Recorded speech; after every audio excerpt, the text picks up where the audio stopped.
होते राज ठाकरे पोहोचलेले आहेत जयजयवंती देशपांडे यांच्या निवासस्थानाबाहेर।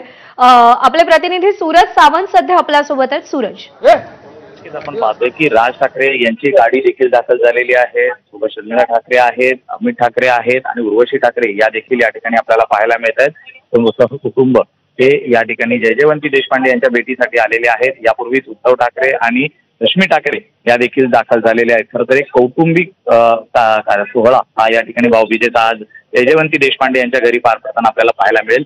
सर्वात महत्त्वाचं म्हणजे मागील अनेक दिवसांपासून आपण जर पाहिलं तर मराठीच्या मुद्द्यावरनं दोन भाऊ एकत्र आले आणि त्यानंतर विविध कार्यक्रमात हे आपल्याला पाहायला मिळाले एकत्र।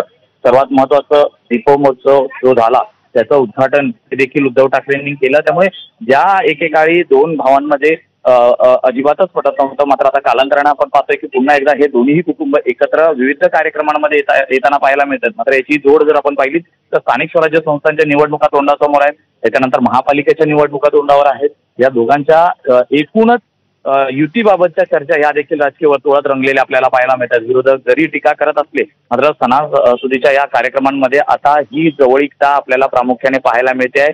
ठाकरे कुटुंबीय हे पूर्णतः एकत्र आलेलं आहे। विविध कार्यक्रमांमध्ये एक येऊन आपल्याचा मनमुटाव आहे हा देखील त्याला पूर्ण विराम मिळाल्याचं पाहायला मिळत आहे। त्यामुळे आजची भाऊबीज ही नक्कीच लक्षात राहणारी राहील ठाकरे कुटुंबियांसाठी। इतक्या वर्षानंतर पूर्ण ठाकरे कुटुंबीय आज एकाच ठिकाणी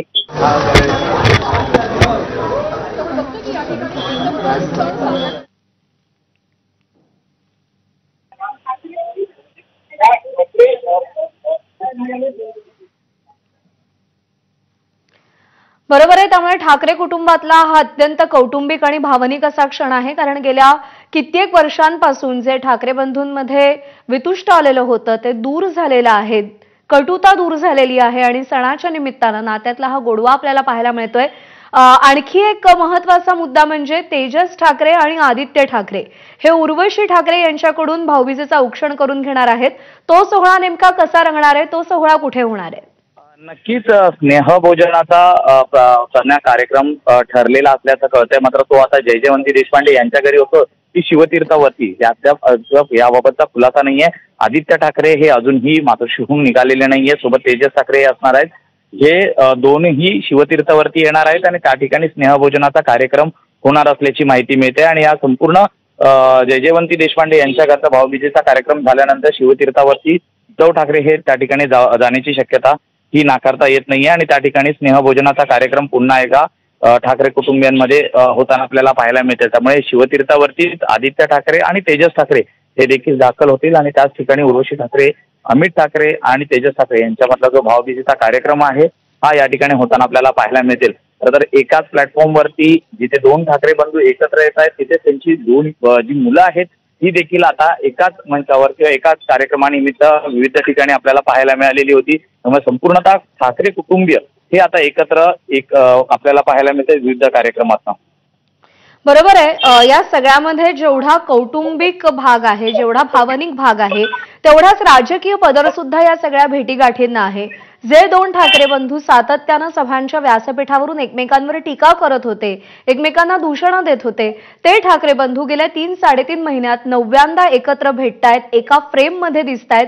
काय संदेश देऊ पाहतायत, काय कारण आहेत यामागची राजकीय दृष्टीने विचार केला तर? प्रज्ञा, नक्कीच आपण जर पाहिलं तर मागील 2 वर्षांमध्ये जे राजकीय बदल झाले, अनेकदा ज्या पक्षांमध्ये अनेक फुटाफुटीची राजकारण रंगलेली आपल्याला पाहायला मिळते आणि अशातच ठाकरेंना कालांतरानंतर का असेना पण आता वेळ आली नाही, कळायला असावं की आपल्या बरोबरचे आता आपल्या पुढे जाऊ लागलेले आहेत किंवा एकूणच आपल्याच विरोधात उभे राहू लागलेले आहेत आणि आपल्याला संपवण्यासंदर्भातल्या ज्या गोष्टी होत आहेत त्या विरोधात आता दोन्ही ठाकरे हे एकाच वेळी एकत्र आले। आणि त्यानंतर हा एक मेसेज होता की पुन्हा एकदा ठाकरे जो ब्रँड हा जो शब्द प्रामुख्याने उच्चारला जातो आहे त्या ब्रँडला संपवण्याचा प्रयत्न होत असता तर दोन्ही ठाकरे त्याच निमित्ताने एकत्र आलेले आपल्याला पाहायला मिळाले। आणि याची मुहूर्तमेढ रंगली आहे ती म्हणजे मुंबई महानगरपालिकेच्या निवडणुकीच्या पार्श्वभूमीवरती, स्थानिक स्वराज्य संस्थांच्या निवडणुकीच्या पार्श्वभूमीवरती एकीकडे भाजप, शिंदे आणि राष्ट्रवादी हे एकत्र येत असताना दुसरीकडे उद्धव ठाकरे यांनी सोबत राज ठाकरेंना देखील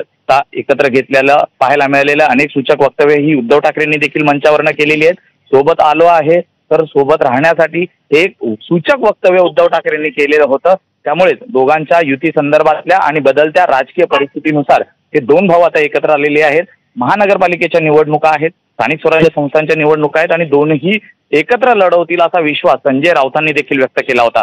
त्यामुळे बदललेल्या राजकीय परिस्थितीचा आणि दोन ठाकरे बंधू एकत्र आल्याचा फायदा हा ठाकरे बंधूंना किती होतो हे पाहणं येणाऱ्या निवडणुकांमध्ये प्रामुख्याचं राहील. सुरेश, 2022 पासून जर विचार केला किंवा त्याच्या आधीपासून जर विचार केला म्हणजे 2019ची सत्ता स्थापना वगैरे, तेव्हापासून उद्धव ठाकरे आणि भाजप यांच्या नात्यामध्ये कटुता आलेली आहे.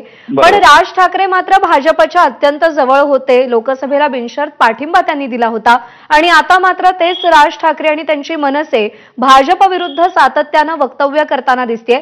राज ठाकरेंच्या या बदलत्या भूमिकेकडे सुद्धा सगळ्यांचं लक्ष आहे. सध्या आपण दृश्य पाहतोय.